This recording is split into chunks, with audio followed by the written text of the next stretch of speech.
یہ ذکر پہلے آ چکا ہے کہ لوط علیہ السلام سیدنا ابراہیم علیہ السلام کے بھتیجے تھے۔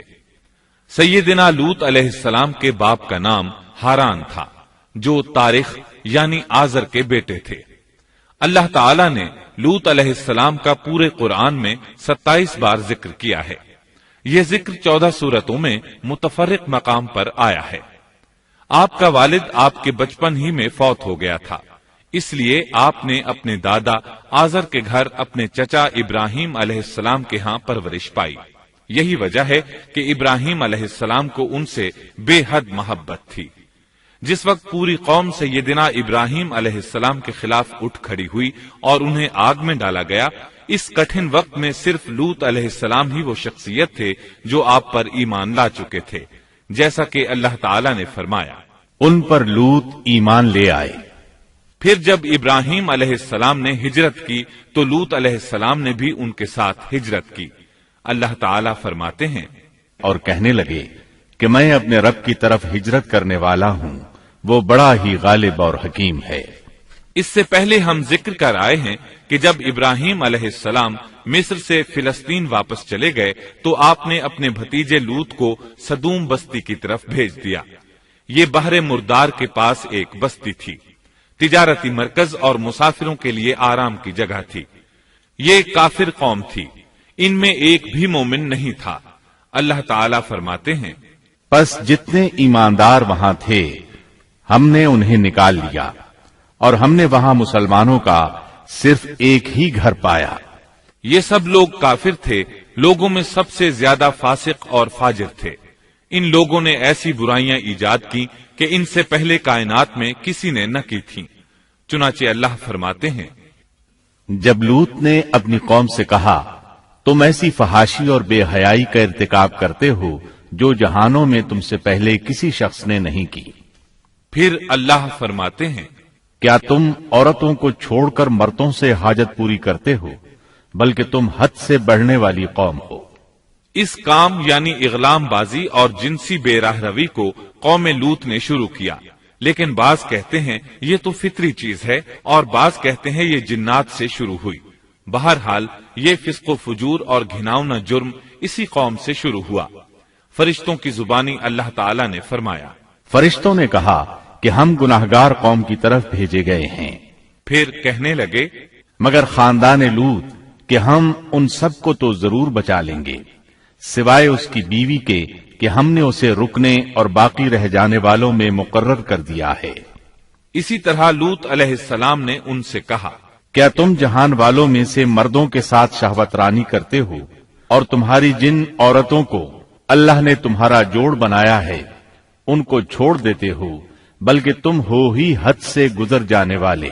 اللہ تعالی نے قرآن میں کتنے ہی مقامات پر اس گناہ کی برائی اور قباحت بیان فرمائی ہے، اس لیے کہ یہ نہایت سنگین اور گھناؤنا جرم ہے۔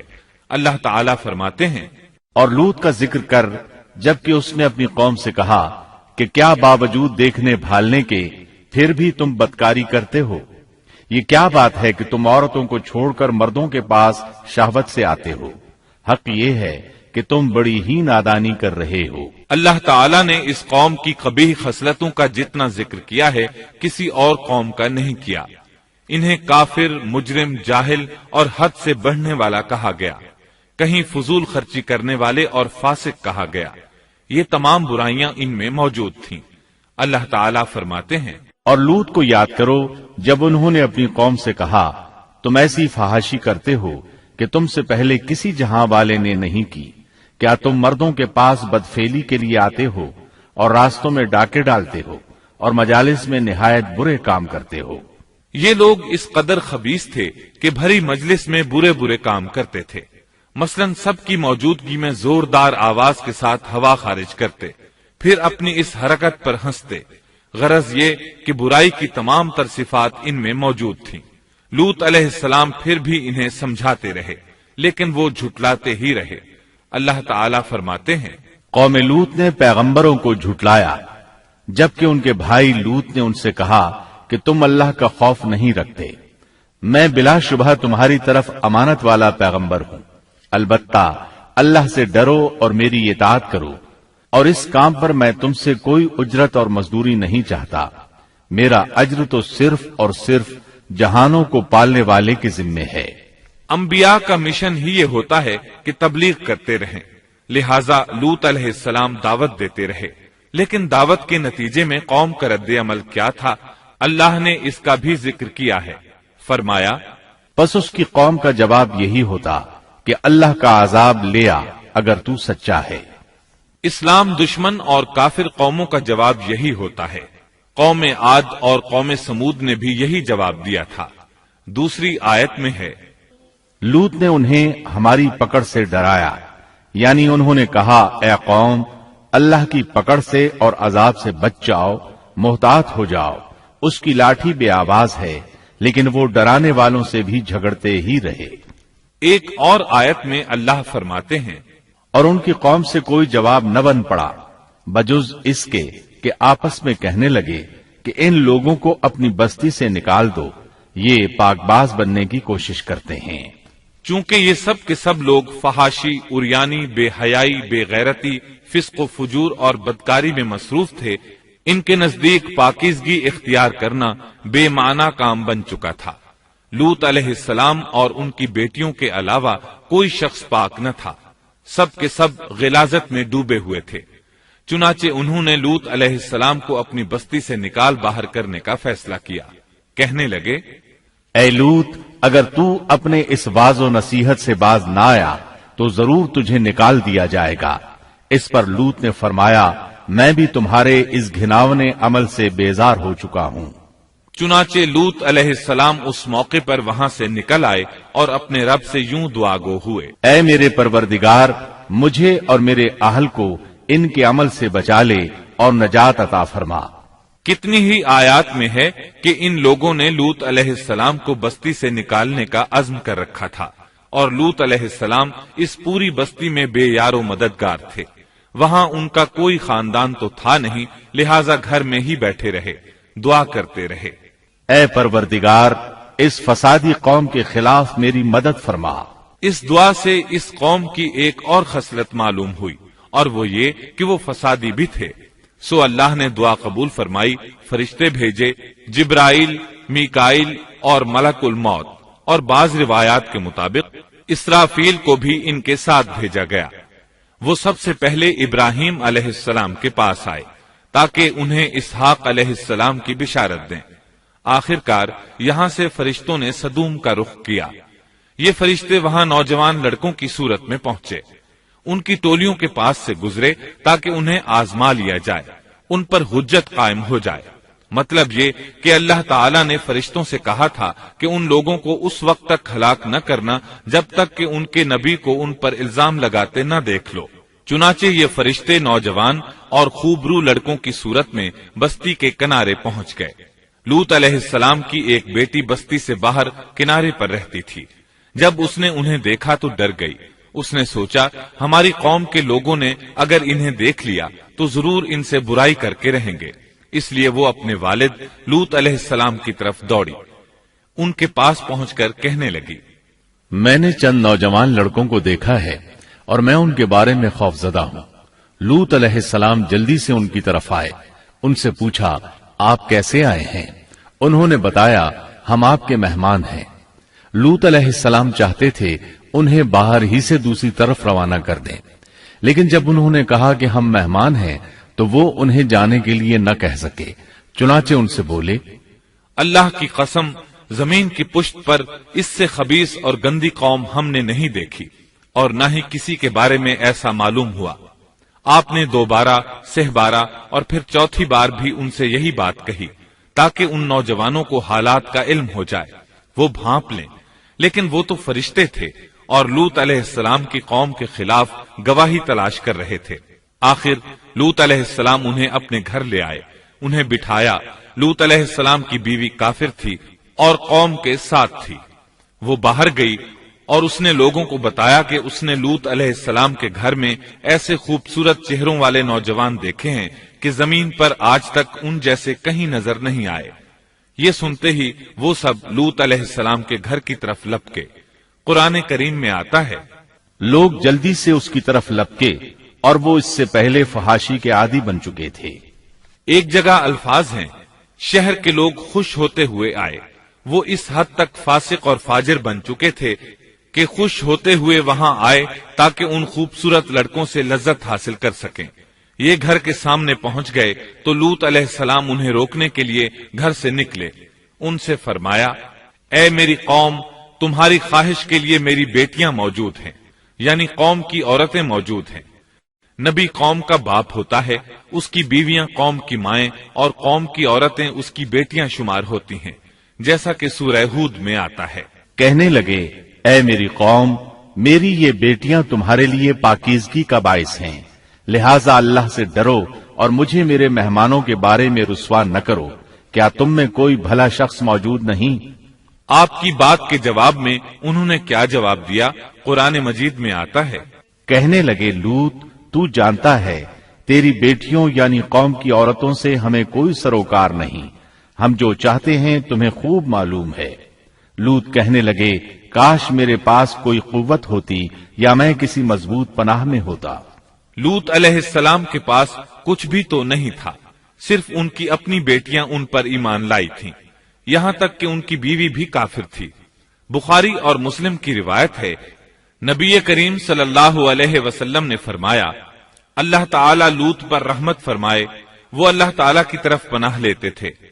مفسرین کا کہنا ہے کہ لوط علیہ السلام کے بعد اللہ نے جو نبی بھیجا وہ کسی اونچے خاندان اور قبیلے کا چشم و چراغ ہوتا تھا جو اس کی حفاظت کرنے کے قابل ہوتا تھا۔ لوط علیہ السلام کے ساتھ کوئی مددگار نہیں تھا۔ ایک دوسرے مقام پر اللہ تعالی فرماتے ہیں، اور شہر کے لوگ خوش ہوتے ہوئے آئے۔ لوط نے کہا، یہ میرے مہمان ہیں، مجھے رسوا نہ کرو، اللہ سے ڈرو اور مجھے ذلیل نہ کرو۔ انہوں نے کہا، کیا ہم نے تجھے جہان والوں کے بارے میں منع نہیں کیا؟ یعنی انہوں نے آپ کو تبلیغ وغیرہ سے بھی روک دیا تھا۔ لوط نے کہا، اگر خواہش پوری کرنا چاہتے ہو تو میری بیٹیاں یعنی قوم کی عورتیں موجود ہیں، ان سے کر لو۔ اے پیغمبر، تیری عمر کی قسم، وہ لوگ اپنی مدہوشی میں مست تھے۔ اللہ تعالی نے کسی انسان کی عمر کی قسم نہیں کھائی سوائے نبی کریم صلی اللہ علیہ وسلم کے، اور یہ اعزاز آپ کے شرف، عزت اور تکریم پر دلیل ہے۔ اب ان لوگوں نے گھر میں داخل ہونے کی تیاری کر لی۔ ادھر لوط علیہ السلام نے اپنے تینوں مہمانوں کی طرف دیکھا۔ آپ ان کے لیے فکر مند تھے، لیکن وہ یہ دیکھ کر حیران ہوئے بغیر نہ رہے کہ وہ تینوں بالکل بے فکر بیٹھے تھے۔ اس وقت کی کیفیت اللہ تعالیٰ نے قرآن مجید میں یوں بیان فرمائی ہے، لوط کہنے لگے، تم لوگ تو کچھ انجان سے معلوم ہو رہے ہو۔ اس پر وہ کہنے لگے، ہم تو تیرے پاس وہ فیصلہ لائے ہیں جس میں اس قوم کو شک تھا، اور ہم تیرے پاس حق لے کر آ چکے ہیں، اور بے شک ہم سچے ہیں۔ سورۃ العنکبوت میں اللہ تعالیٰ فرماتے ہیں، فرشتوں نے کہا، اے لوط، نہ ڈر اور غم نہ کھا، یقیناً ہم تجھے اور تیرے اہل کو سوائے تیری بیوی کے نجات دیں گے، وہ پیچھے رہ جانے والوں میں سے ہوگی۔ ہم اس بستی والوں پر ان کے گناہوں کے سبب آسمان سے عذاب نازل کرنے والے ہیں۔ انہوں نے یہ بھی کہا، کہنے لگے، اے لوط، ہم اللہ کے بھیجے ہوئے فرشتے ہیں، یہ لوگ تجھ تک نہ پہنچ پائیں گے، یعنی تجھے تکلیف نہیں پہنچا سکیں گے۔ پھر ان میں سے ایک شخص نے اندر داخل ہونے کی کوشش کی۔ جبریل اٹھے، انہیں ایک ایسی ضرب لگائی کہ تمام کے تمام اوندھے ہو گئے۔ اس بارے میں اللہ کا فرمان ہے، انہوں نے لوط کو اس کے مہمانوں کے بارے میں پھسلانے کی کوشش کی تو ہم نے ان کی آنکھیں مٹا ڈالی۔ اللہ تعالیٰ سورۃ القمر میں فرماتے ہیں، پس میرا عذاب اور ڈرانا چکھو۔ وہ دھمکیاں دینے لگے اور واپس جاتے ہوئے کہنے لگے، ہم تجھ سے کل نبٹ لیں گے۔ انہوں نے سزا محسوس بھی کر لی، لیکن پھر بھی توبہ نہ کی۔ اس وقت فرشتوں نے کہا، یقیناً ان کے وعدے کا وقت صبح کا ہے، اور کیا صبح بالکل قریب نہیں؟ صبح تک انہیں مہلت مل گئی۔ فرشتوں نے کہا، اے لوط، اپنے اہل کو رات کے حصے میں لے کر نکل جا، اور ان کے پیچھے پیچھے تو چل، اور تم میں سے کوئی پیچھے مڑ کر نہ دیکھے، اور جہاں تمہیں حکم ہو چلے جاؤ۔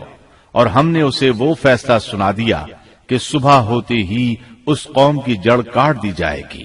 اسی طرح اللہ تعالی سورۃ الشعراء آیت 170 اور 171 میں فرماتے ہیں، ہم نے اسے اور اس کے تمام اہل کو نجات دی سوائے اس کی بیوی کے جو پیچھے رہنے والوں میں سے تھی۔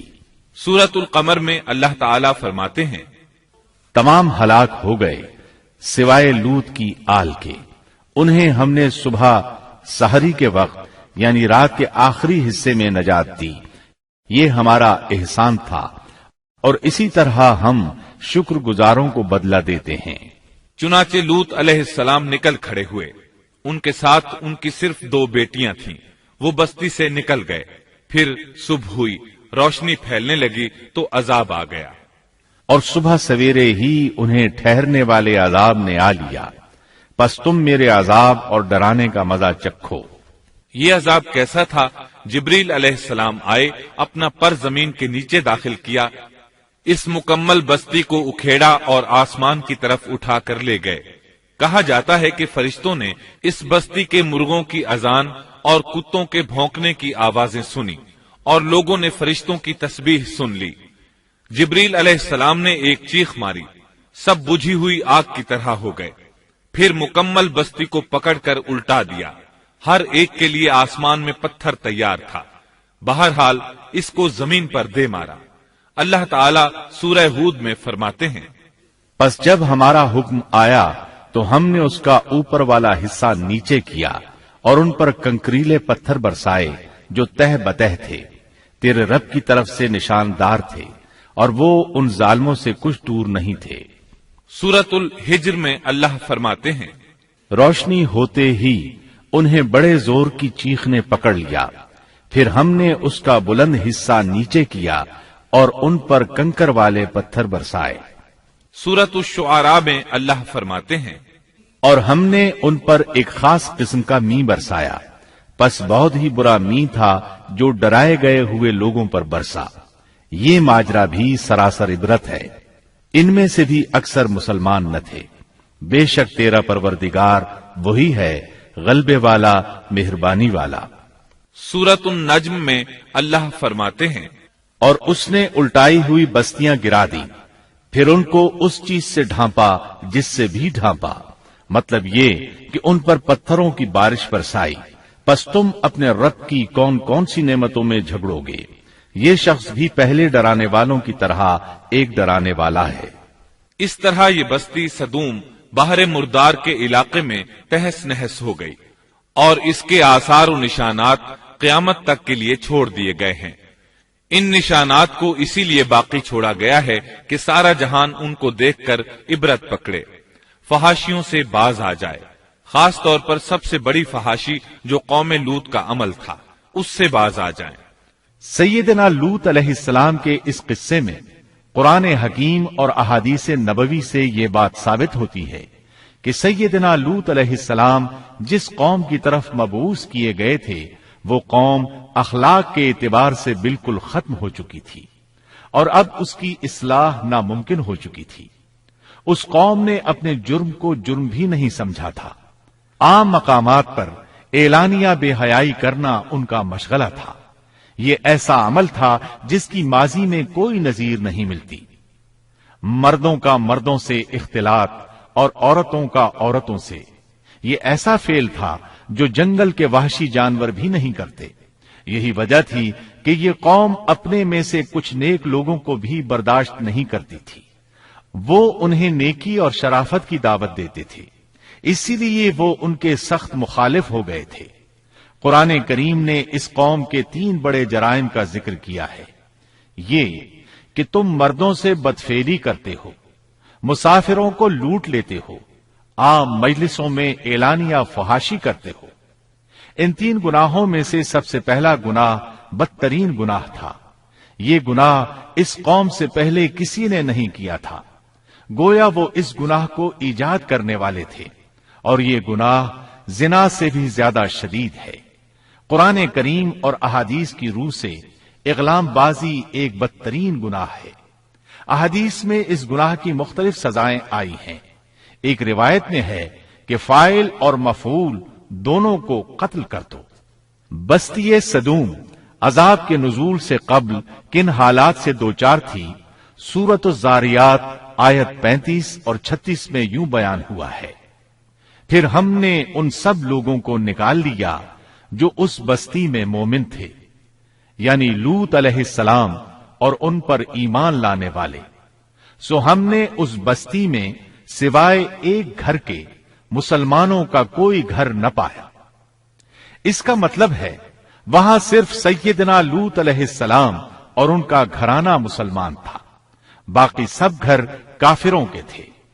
اللہ تعالیٰ کسی قوم کی مکمل تباہی کا فیصلہ اس وقت تک نہیں کرتے جب تک کہ اس قوم میں کچھ قابل لحاظ بھلائی موجود ہو، مگر جب قوم کا حال یہ ہو جائے کہ اس میں بھلائی آٹے میں نمک کے برابر بھی باقی نہ رہے، تو ایسی صورت میں اللہ کا قانون یہ ہے کہ نبی اور اس پر ایمان لانے والوں کو اپنی قدرت خاص سے کسی نہ کسی طرح بچا لیا جاتا ہے، اور باقی لوگوں کے ساتھ وہی معاملہ کیا جاتا ہے جو ہوش مند تاجر اپنے ٹوکرے کے گلے سڑے پھلوں کے ساتھ کرتا ہے۔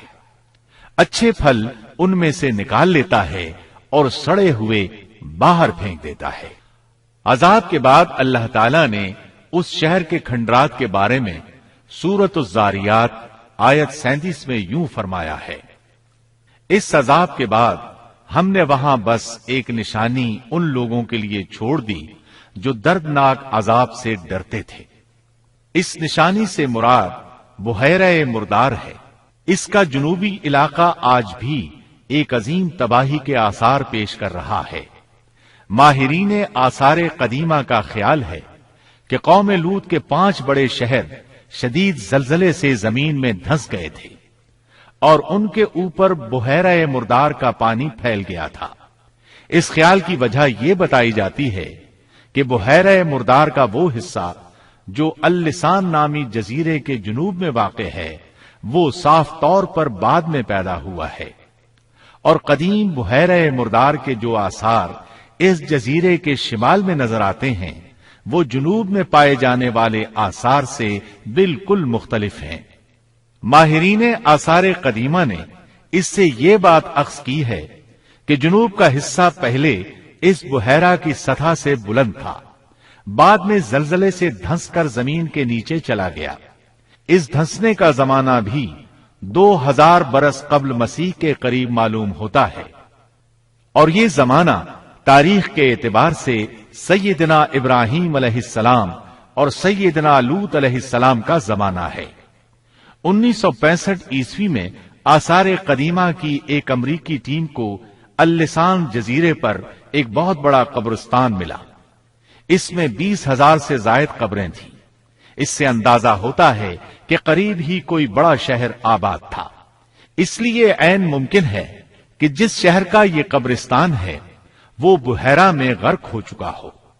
بحیرہ کے جنوب میں جو علاقہ ہے اس میں اب بھی ہر طرف تباہی کے آثار موجود ہیں، اور زمین میں گندھک، رال، کول تار اور قدرتی گیس کے اتنے بڑے ذخائر پائے گئے ہیں کہ ان کو دیکھ کر یقین ہو جاتا ہے کہ کسی وقت بجلیوں کے گرنے سے یا آتش فشاں کا لاوا نکلنے سے یہاں آگ پھٹ پڑی تھی۔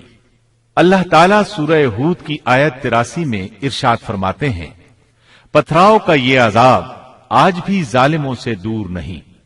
مطلب یہ کہ جو قوم اس قوم کی طرح ظلم اور بے حیائی پر جم جائے وہ اپنے آپ کو اس جیسے عذاب سے دور نہ خیال کرے۔